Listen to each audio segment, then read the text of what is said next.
Que o Senhor Jesus nos abençoe na meditação da sua palavra. Quero ler esse texto da palavra de Deus com vocês. Está em Jeremias, capítulo 31. Pedi para o meu irmão Adilson ajudar ali com a projeção. É apenas esse slide que nós vamos passar.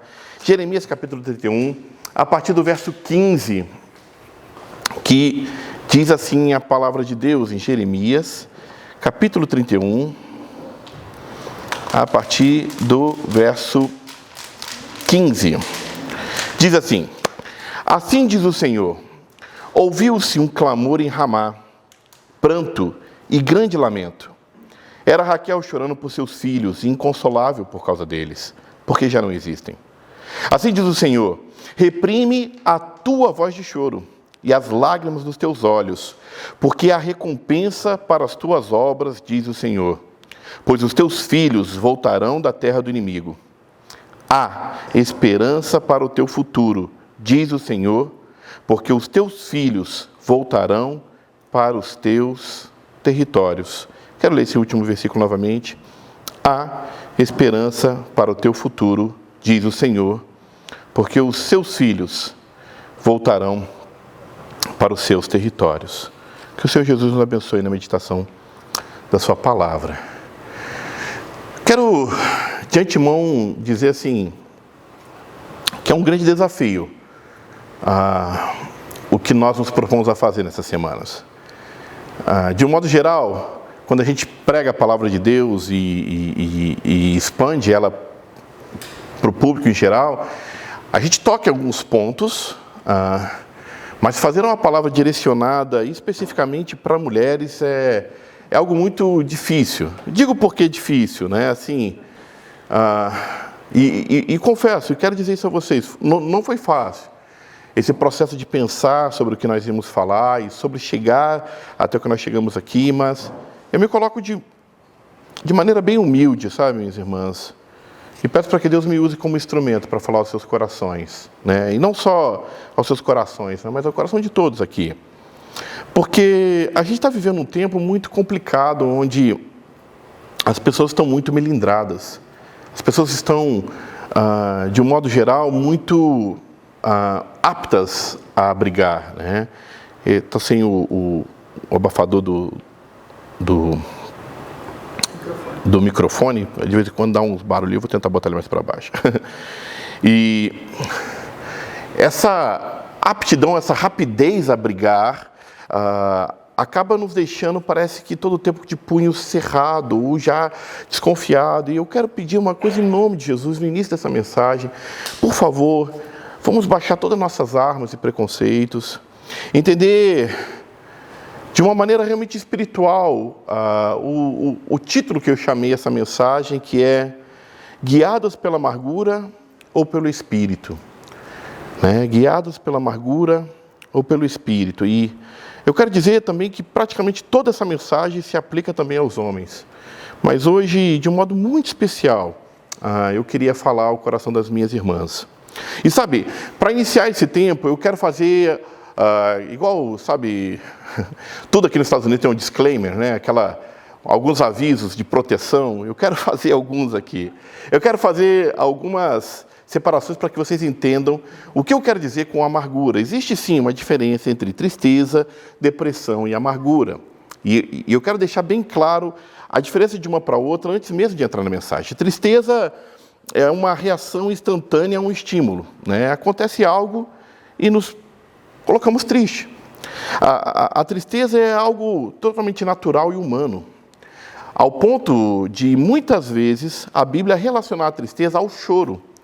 E vamos encontrar em Eclesiastes 3:4 dizendo, há tempo para chorar. O próprio Senhor Jesus, lá em João 11, quando ele vê toda a situação do seu amigo Lázaro, de suas amigas ali, de todo aquele povo, ele chora. E no Sermão do Monte, Jesus vai dizer que bem-aventurados são os que choram, porque serão consolados.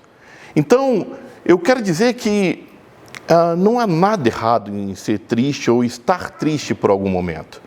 Ao receber uma notícia, ao se deparar com alguma injustiça, ao se colocar diante de uma circunstância ou de Um simples fato, quem não se põe triste ao ver as notícias da Ucrânia ainda agora? Quem não se põe triste ao ver as coisas que, infelizmente, ainda acontecem no nosso país e isso é humano, natural. Agora, a depressão, eu preciso dizer, é uma enfermidade. A gente precisa entender a depressão como enfermidade. Porque se não entender a depressão como enfermidade, você não vai buscar uma ajuda e uma cura, sabe? E a gente vive numa sociedade em que as doenças mentais aumentaram exponencialmente. Exponencialmente.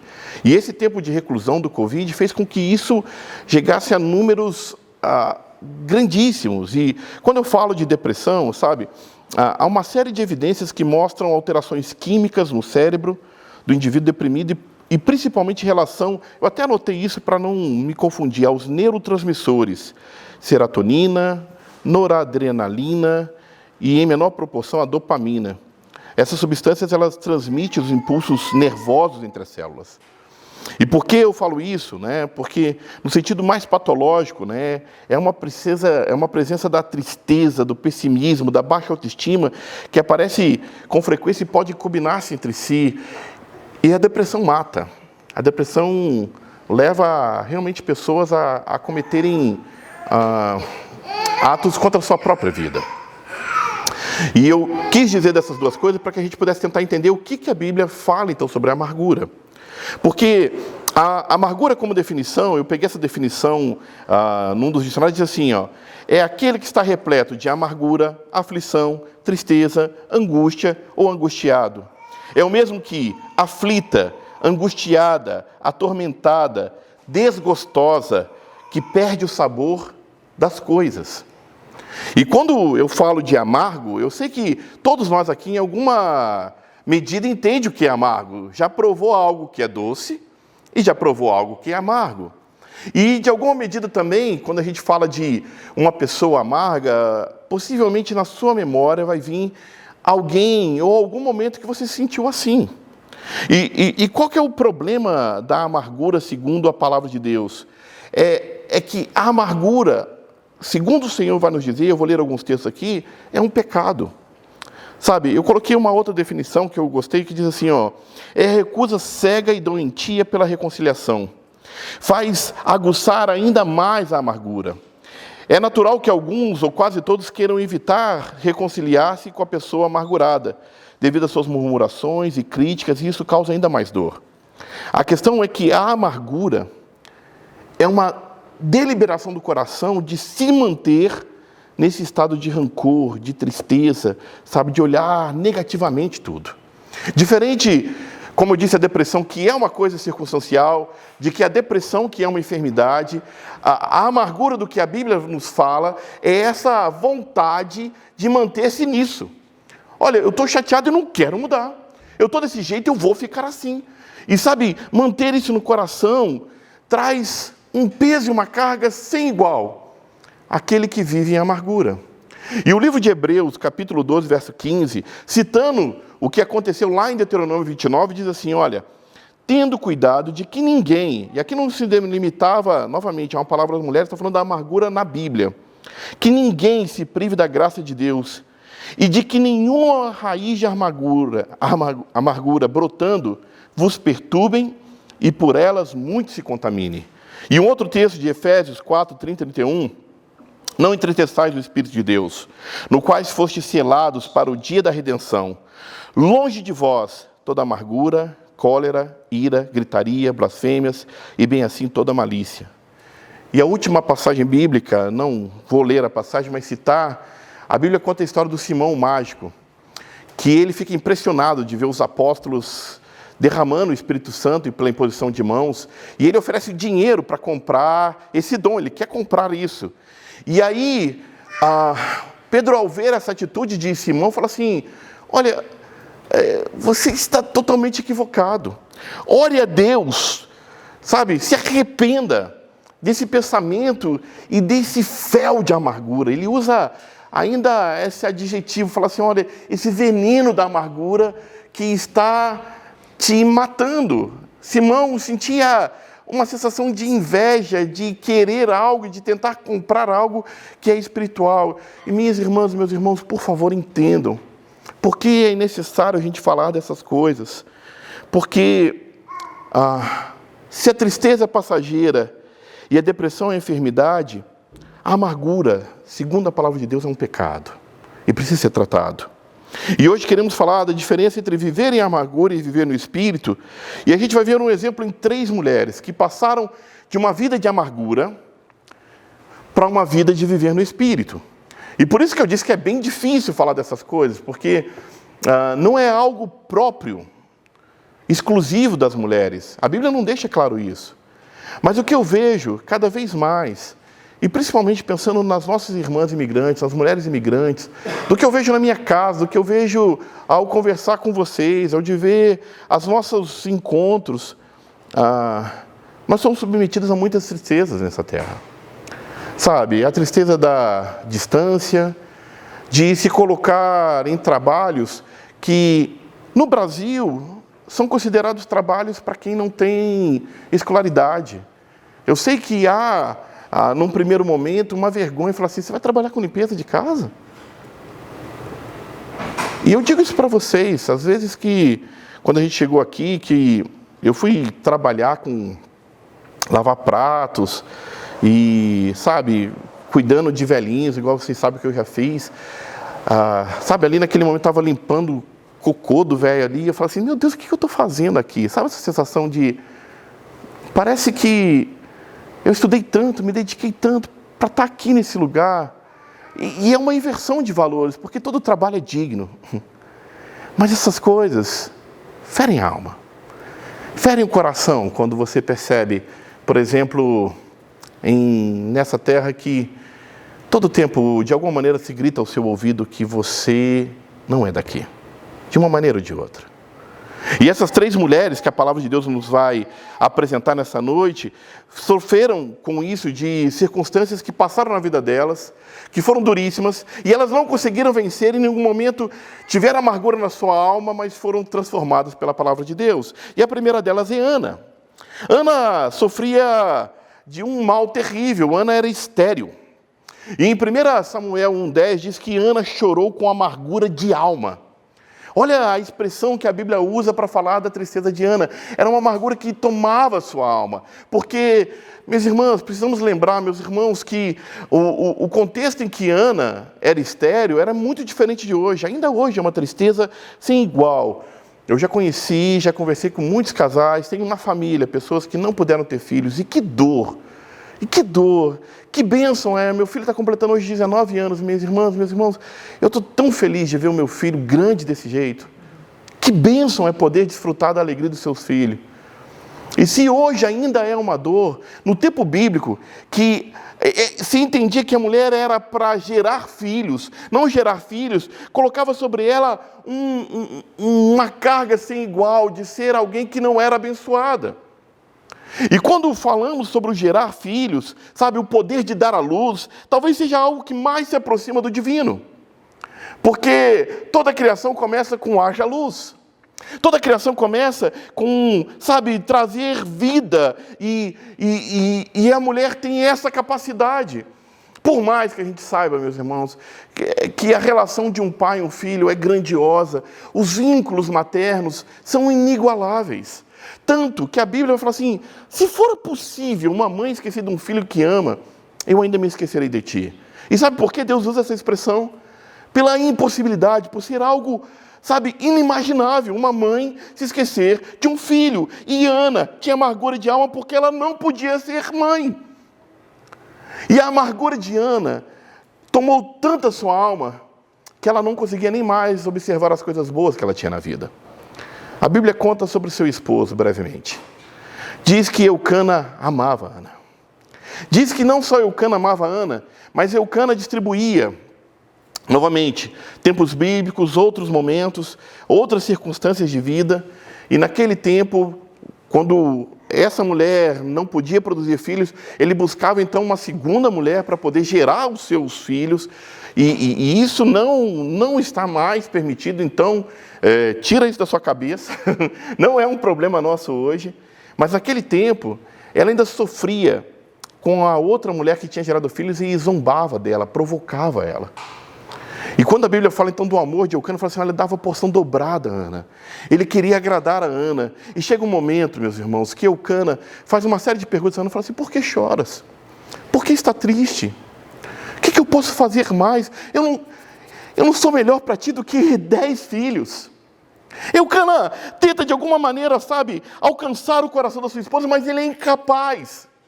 Porque a dor que ela sente é uma dor que não se pode curar simplesmente com as palavras do seu marido, porque Ana se afundou nessa tristeza de tal modo, e era algo que não era mais humano. Não havia nada que se podia fazer. Não havia, uma circunstância. Naquele tempo não havia tratamento de fertilidade.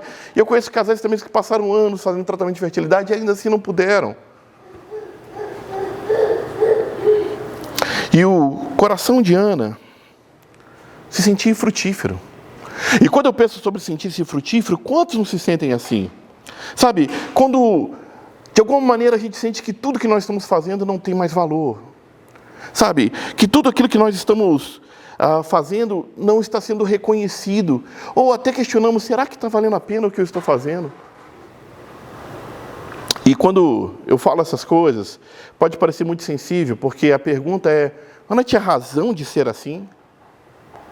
E a resposta é clara, sim. Mas a gente precisa entender algo. A amargura de Ana estava consumindo a sua alma e destruindo a sua própria vida. E durante muitos anos, Ana chorou. Mas aquilo que era impossível, e tudo, eu repito isso, escute bem, tudo que é impossível para os homens, tudo que é impossível para as mulheres, é possível para Deus. A amargura de Ana estava se distanciando ela do coração e da vida do seu esposo. E Ana ora, e Ana chora, e ela se derrama aos pés do Senhor. Ela chega a ser julgada por Eli, que acha que ela está embriagada, mas, tudo isso passa que quando ela explica para Eli o que está passando, olha, eu sou uma mulher angustiada de alma. E eu estou aqui orando, pedindo ao meu Senhor. E meus irmãos, a Bíblia diz que Eli olha e tem compaixão de Ana e fala assim, olha, que Deus escute a sua oração. E é importante entender isso. Dessa única palavra que Ana recebeu, nada tinha mudado. Absolutamente nada. Ela não tinha tido relação sexual com seu esposo. Ela não tinha visto a sua menstruação ser interrompida.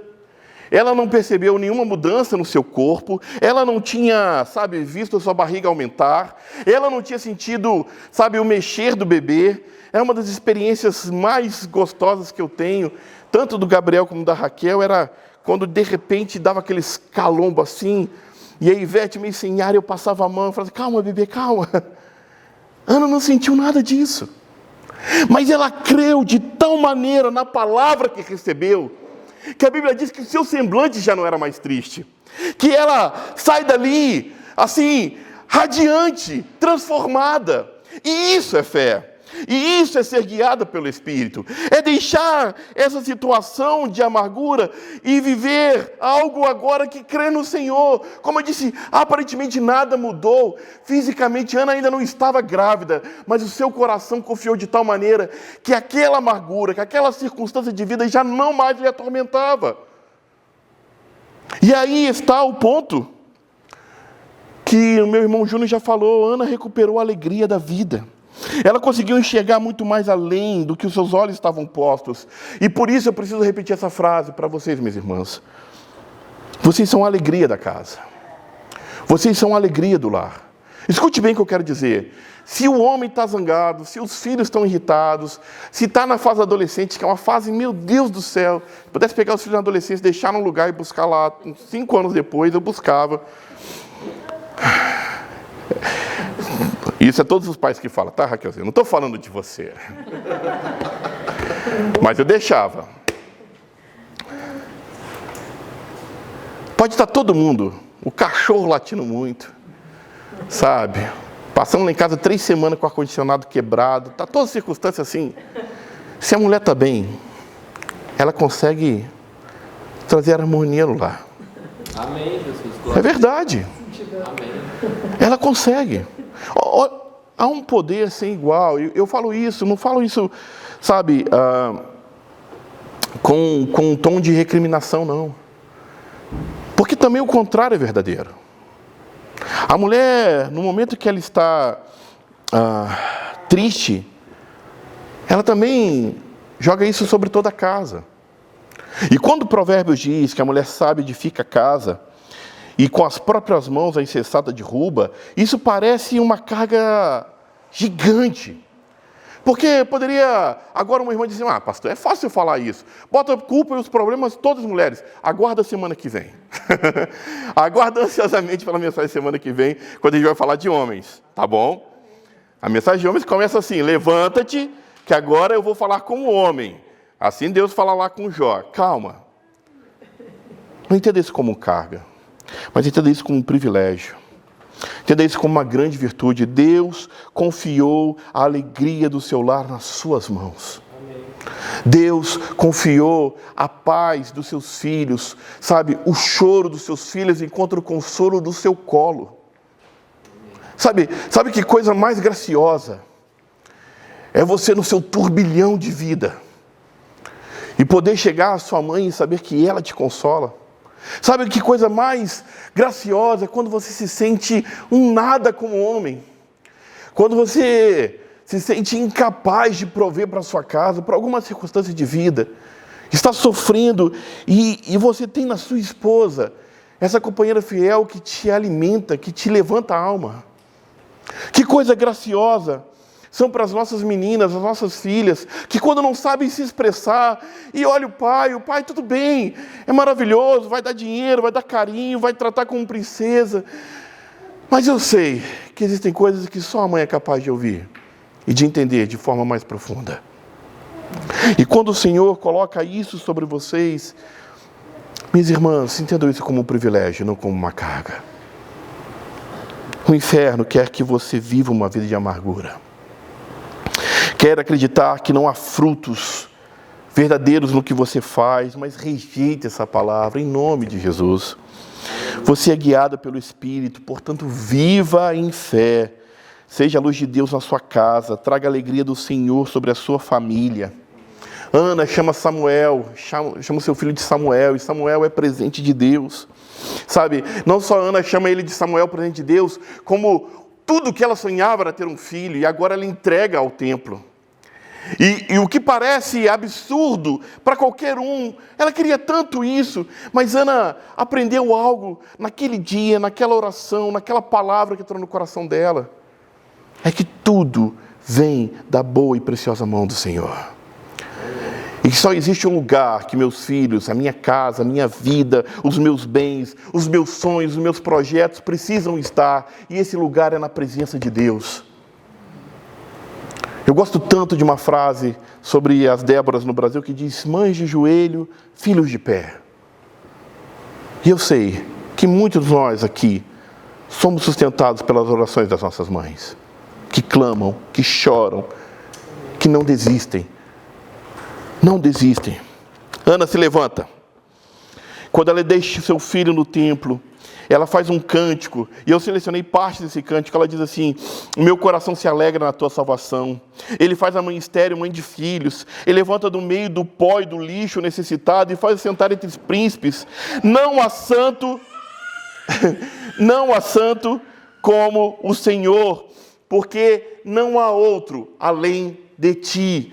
Não há santo como o Senhor, e não há outro além de ti. E eu quero dizer isto para terminar com Ana. Tá tudo bem? Por favor, minhas irmãs, prestem atenção aqui, escutem isso. O seu choro não é em vão. Assim como Ana, eu posso afirmar: Deus ouve a sua oração. Mas tem uma segunda mulher. E é a mulher do texto que nós lemos, é Raquel. E Raquel, em Jeremias 31, não é a Raquel que casou ali com Jacó, não é a Raquel personagem física. Raquel ali está representando todo o povo de Israel. Raquel ali está representando a nação como mãe, sabe? E é essa segunda relação. Se a primeira relação com Eucana é essa relação de marido e mulher, Raquel agora representa essa relação entre mães e filhos. E a dor de uma mãe que sente que perdeu o seu filho. Que perdeu o seu filho por alguma circunstância na vida. É muito triste quando a gente se sente nessa situação. É muito triste quando a mãe, de alguma maneira, percebe esse vínculo desfeito. E eu volto a dizer, há fases na vida que realmente são bem complicadas. Eu falo da fase da adolescência, mas eu sei que há outras fases na vida. Alguém me disse isso quando meus filhos nasceram. Falou assim, olha, eles vão crescendo e as preocupações vão aumentando. E, de fato, assim, é uma preocupação diferente em cada fase, sabe? Eu disse isso alguns dias atrás. Quando meu filho abre a porta de casa, eu sei que ele dirigiu, 45 minutos, 1 hora, e eu escuto o som, né? A porta lá de casa lá é digital, eu falo, tem aquele somzinho que ele está abrindo lá, meu coração se enche de alegria, é um cântico para os meus ouvidos. A gente nunca deixa de se preocupar com o filho. Mas às vezes nossos filhos tomam decisões que desagradam o nosso coração. Desde pequenininho até grandes. E o choro de Raquel agora, a sua amargura, que a Bíblia está dizendo, é que ela é inconsolável. Uma outra versão diz assim, ela não quer ser consolada. Ela não quer ser consolada, porque ela acredita que seus filhos já não existem, foram levados para a terra inimigo, sabe? E eu quero deixar claro, a Bíblia mais à frente vai mostrar que eles não deixaram de existir. Mas ela chegou a um ponto que ela, assim, entregou os pontos, ela sofreu tanto, que ela já não se sente consolável, se transformou no exemplo da tristeza e do sofrimento. E isso me fez pensar sobre... E eu trago muito sempre para a nossa realidade, para o sofrimento da mãe imigrante. Porque é extremamente difícil criar nossos filhos numa cultura que não é a nossa. É extremamente difícil criar os nossos filhos com valores que nós não vivemos igual. Os valores, a maneira deles falarem. A impressão que eu tenho todo o tempo é que quando eu converso com os nossos jovens e nós vamos discutindo, é que como se eu fosse um grande tonto, não consigo entendê-los. Porque a verdade é, a maneira com que eles enxergam o mundo é diferente. E aí você pode falar assim, pastor, a gente foi assim também, eu tenho certeza. Só que é o nosso momento. E para as meninas que ainda não estão nesse momento, eu quero dizer algo, é sobre isso que o Senhor está falando aqui. A amargura, sabe, de sentir-se fracassado, de que eu fiz algo errado. Agora o problema não é mais a esterilidade, mas o choro de ver que as coisas saíram do controle. O choro de ficar se perguntando, onde foi que eu errei? Essa pergunta e essa frase eu já ouvi muitas vezes. Será que eu fiz alguma coisa errada? E novamente eu digo que isso não é sobre mulheres. Eu vou contar um breve testemunho. Na segunda-feira, eu conversando com o Júnior, eu falei exatamente essa frase. Eu falei, Júnior, essa ansiedade de documento me faz às vezes sentir que eu estou mal com Deus e me perguntar, Deus, aonde estou errando? Não foi isso que eu te falei? E eu sei que isso é uma mentira do inferno na minha cabeça. Então, quando o visto foi aprovado, uma alegria no coração, aquilo tudo assim, mas o que o Senhor quer é que a gente se livre dessa mentira de Satanás. Não há nada, absolutamente nada de errado em todos os caminhos, em todos os seus passos. Se você conduziu o seu filho na presença do Senhor, confie que o Senhor, a qual você conduziu o seu filho, fará a obra que você não é capaz de fazer. Ser guiada pelo Espírito, sabe, é arrancar essa amargura, essa estagnação que impede que avança. Porque o choro de Raquel é um choro que impedia ela de avançar, de ver alternativas, de esperar algo diferente. É eu entregar os pontos e achar que não posso mais. E por isso parece tão arbitrário Deus dizer, reprime o teu choro. Por um acaso Deus é insensível? Por acaso Deus não se compadece no choro de uma mãe que perdeu o seu filho, ou que vê o seu filho se perdendo? Não é isso, meus irmãos, não é isso. Deus conhece a nossa alma, Deus conhece o nosso coração. Quando Deus fala assim para Raquel, reprime a tua voz de choro, é como se fosse um grito de Deus nos nossos ouvidos, dizendo: eu estou no controle. Eu não deixei de estar no controle. Os seus filhos voltarão. Você tem que crer nisso. Os seus filhos voltarão. E esse texto, ele tem uma passagem que, se você ler rapidamente, você não dá atenção, porque diz assim: olha, há recompensa para as tuas obras. Está lá no verso 16. E o que o Senhor está dizendo, entre outras coisas, é que as suas obras são reconhecidas diante do Senhor. E eu sei que muitas coisas que você faz, ninguém vê. Eu sei que muitas coisas que você dedicou o seu tempo, o seu amor, a sua vida, talvez algumas pessoas não deem valor. Mas escute bem. Servimos um Deus que conhece corações. Sabe das intenções reais de tudo que você faz. E é Ele é o galardoador. Ele é o que presente, o que dá recompensa a todo o seu esforço. É por isso que a Bíblia tem um texto em Provérbios 22:6, ensina o teu filho o caminho que deve andar, que mesmo quando ele for velho não se desviará dele. Isso não é, meus irmãos, um texto casual, isso não é uma palavra de efeito, isso não é uma palavra, sabe, de autoajuda, isso é promessa de Deus. Creia. Isso é promessa de Deus. Creia. Não deixe as lágrimas que te impeçam de seguir. O Salmo 126 diz: os que com lágrimas semeiam, o quem sai andando e chorando quando lança a preciosa semente, são os mesmos que voltam com alegria, trazendo a sua colheita. Eu digo para vocês, estou até tenso aqui de pregar isso tudo, mas é uma palavra de esperança, porque é o Senhor que está dizendo ao meu coração, ao seu coração: há esperança para o teu futuro. Os seus filhos voltarão. Há esperança para o teu futuro. A sua família estará na presença de Deus. Há esperança para o teu futuro. Mesmo que o presente seja de dores, mesmo que o presente seja adverso, há esperança para o teu futuro. E quem diz isso é o Senhor. O inferno quer que você viva uma vida de amargura e se sentir fracassada. Rejeite esta palavra. Você é guiado pelo Espírito. Portanto, vive em fé. Seja a luz de Deus na sua casa e traga a alegria do Senhor à sua família. Eu falo pela última mulher. Uma outra mulher que também chorou e que teve uma amargura profunda no seu coração. E essa mulher é Marta. Marta, em capítulo 11, verso 21 de João, seu irmão está morto. E quando Jesus chega, a primeira coisa que ela fala para Jesus é: ah, Senhor, se estiveras aqui, o meu irmão não teria morrido. Marta dá uma enquadrada em Jesus.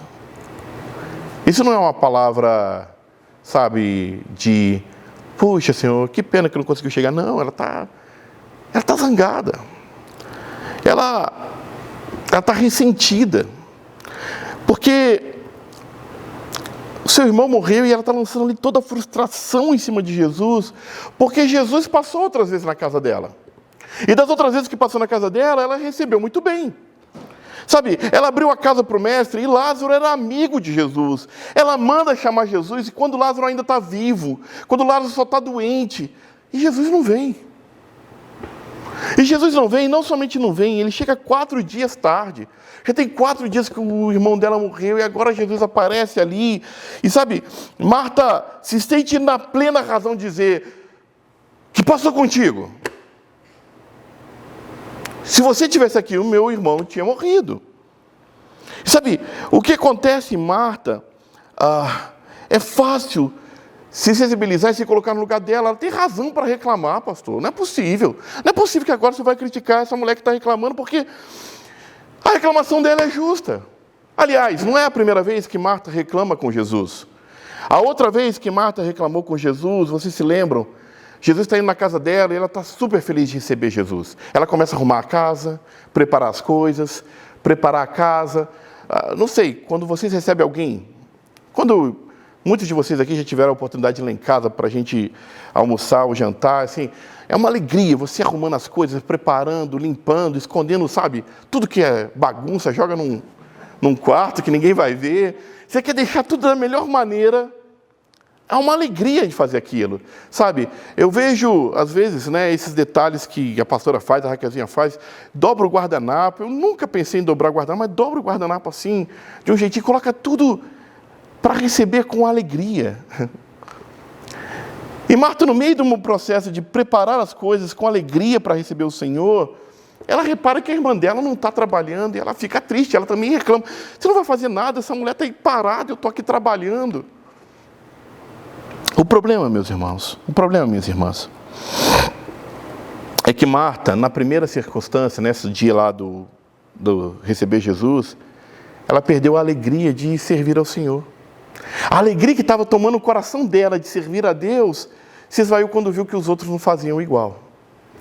É quando você se sente, de alguma maneira, usado. Poxa, eu estou fazendo, ninguém está fazendo nada. E quando se esquece que fazemos para o Senhor. Por isso que a Bíblia tem um texto que é assim, olha, tudo que fizerem, palavra e ação, fazer em nome do Senhor. Para a glória de Deus e não para homens. Mas um segundo momento, quando Marta está falando com Jesus, é que não parece justo. Ela é uma serva fiel. Ela é alguém que dedicou a vida ao Senhor. Por que essas coisas acontecem? Por que essas coisas acontecem com aqueles que servem e amam ao Senhor? Sabe, é a pergunta que fica no coração. Senhor, eu sempre tenho te servido desde a minha infância. Por que agora essas coisas passam? E o que Marta vai ter naquele dia é um encontro tão poderoso com o Senhor. E Jesus vai encher ela de promessas. Sabe, eu vou falar algo para vocês. A maneira com que Jesus trata Marta é uma maneira tão carinhosa. Jesus vai falando com ela e vai, sabe, tentando aplacar o coração dela. Ele vai falando coisas para Marta, ela já retruca, ela já, sabe, cada uma delas ela responde-se rapidamente. Mas Jesus vai, pouco a pouco, ajudando ela a entender, sabe, o poder e o cuidado que Ele tem sobre a vida dela. Na quinta-feira, no nosso grupo pequeno, a Mariana falou algo sobre a casa. Ela falou assim, olha, eu amo minha família, eu tenho meu esposo, minha filha, é minha casa, mas eu sei que se eu precisar voltar para a casa dos meus pais, na casa da minha mãe, ali é um lugar de refúgio. Não foi isso que você falou, minha irmã? E é sobre isso que o Senhor está falando aqui. O que fez tirar a alegria de servir a Jesus no coração de Marta foi que ela pensou que o Senhor já não estava ouvindo sua voz. E aí Jesus fala para Marta, o seu irmão vai ressurgir. E ela diz, eu sei que ele vai ressurgir no último dia. Jesus diz, eu sou a ressurreição e a vida. Todo aquele que crê em mim não morrerá. Você crê nisso? E ela diz, sim, eu tenho crido nisso, Senhor. Só que no momento que Jesus fala assim, tira a pedra, ela fala assim, Jesus, não faz isso não. Está 4 dias aí, está fedendo, não faz isso, Senhor. E somente a Marta, minhas irmãs, a nenhuma outra pessoa, em todo o Novo Testamento, Jesus fez a mesma promessa que fez a essa mulher. Somente a essa mulher, Jesus olha para ela e diz, se creres, verás a glória de Deus. Ser guiada pelo Espírito é acalmar o coração no meio das turbulências da vida e ouvir o que Deus claramente está dizendo ao seu ouvido, eu te amo. Eu sou o seu Senhor. Escute isso, Deus falando na sua vida, eu te tomo pela mão direita e digo, você é minha. Eu não te rejeitei, eu conheço o seu coração, eu sou contigo por onde quer que andares. Eu sou o seu Deus. E mais, o Senhor te olha como um pai e quer que você tenha realmente esse aconchego que jamais, por mais triste que seja a vida, que jamais você se esqueça que você pode se lançar aos braços dele, porque ele te receberá. O inferno quer que acredite, que você acredite em uma vida de amargura que foi abandonada por Jesus, mas rejeita essa palavra. Você é guiado pelo Espírito, portanto vive em fé, seja a luz de Deus na sua casa e traga a alegria do Senhor sobre a sua família. Eu termino com isso. Se for necessário chorar, chore. Mais que isso, seja instrumento de Deus a consolar aquele que está chorando. Se em algum momento na vida se sinta incompreendida, sinta-se desanimada, é o Senhor que nos levanta. Quando eu falo desses dois paralelos, pode ser que no seu coração, de alguma maneira, como disse, ache uma resistência. Não, isso é muito duro, mas eu quero que hoje seja uma palavra de esperança a minha vida e a sua vida.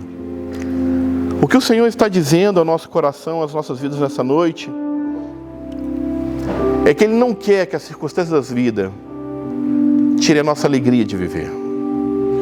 Ele não quer, sabe, todos os sentimentos são nobres, todos os sentimentos são puros, até mesmo a tristeza. O problema é o que nós fazemos com esse sentimento, principalmente em relação ao outro. O que Deus quer gritar aos nossos corações é assim: eu não perdi o controle. Marta, Ana, Raquel são representações desse relacionamento conjugal, com os filhos e com o próprio Senhor.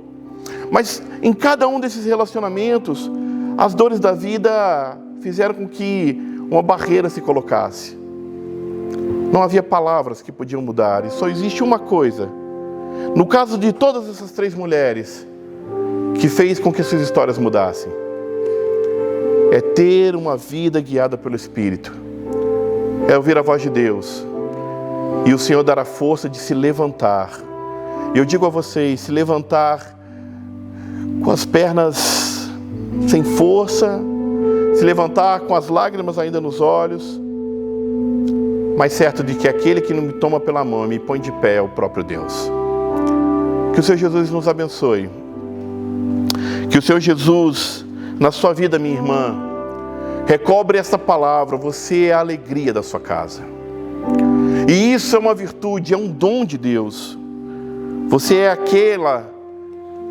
o instrumento que Deus colocou para trazer alegria, paz no meio desse lugar. E digo mais, esse mundo de hoje diz todo o tempo a vocês: briguem, lutem, e olha, lutem mesmo por todos os seus direitos, por tudo aquilo que precisam, sabe, alcançar e conquistar, mas jamais percam a beleza e a sensibilidade daquilo que Deus confiou a vocês.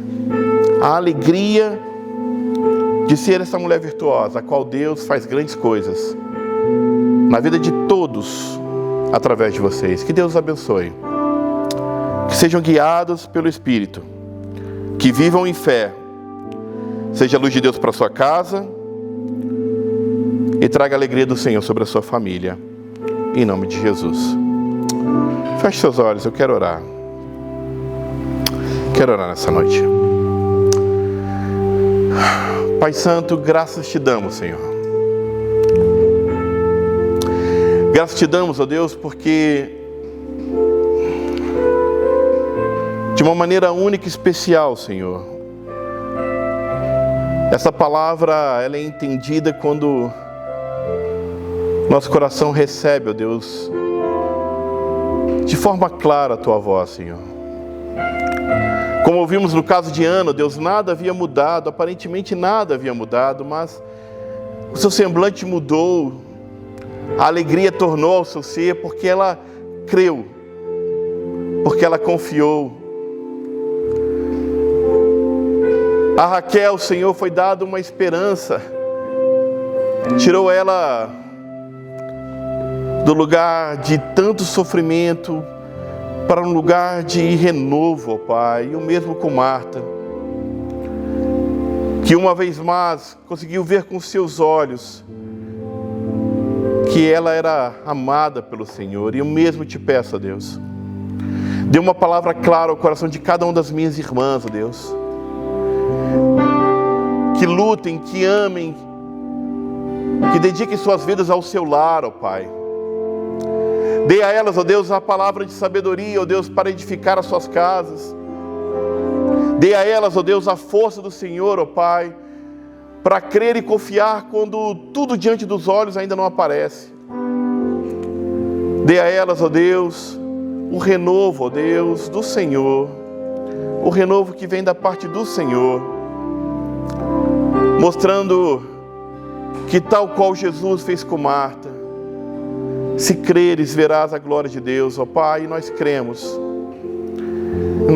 Senhor, nós cremos que Tu és real, Senhor, e cremos que tem poder para fazer infinitamente mais do que pedimos ou pensamos. Abençoa nossas casas, abençoa nossas famílias, abençoa nossos lares, para a glória do Seu nome, ó Deus, aqui oramos, em Cristo Jesus. Encha-nos com a Tua alegria, Senhor, em Cristo Jesus.